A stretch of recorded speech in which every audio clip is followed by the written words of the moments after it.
我就好中意睇各種各樣跳舞嘅。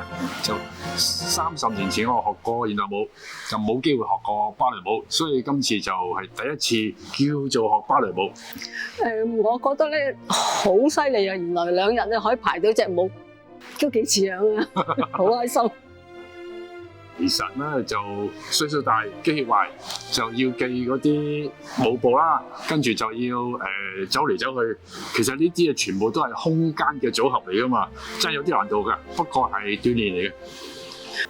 之前咧，因為我2個囡囡細嗰時咧，佢哋有學芭蕾舞嘅，咁我就帶佢去上堂啦。咁喺旁邊有睇過嘅。咁我而家即係年紀大咗啦，咁有啲時間，我想就去慢慢學翻呢種舞種，我覺得好欣賞嘅。踢腿啦，嚇同埋平衡啦，比較難咯，嚇。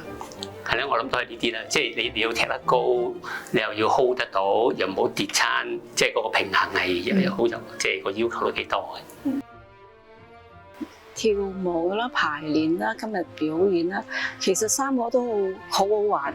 咁我都估唔到原來有咁多部分嚟玩法嘅。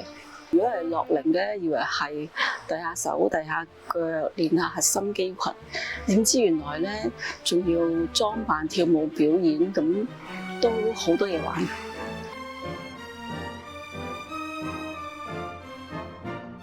咁但係芭蕾舞咧，其實係一個好優雅嘅即係嘅舞蹈嚟嘅。咁同埋都可以幫助我哋練習平衡啊，舒展下筋骨啊。我諗對銀髮一族嚟講咧，係一個好好嘅活動嚟嘅。我都想真係讚一讚啊 Hong Kong 拔萃，就係我覺得佢哋可以做到，真係可以推廣到芭蕾舞喺香港呢個社會裏邊，唔同嘅階層都可以接觸芭蕾舞咯。快樂學習，快樂學習，快樂學習。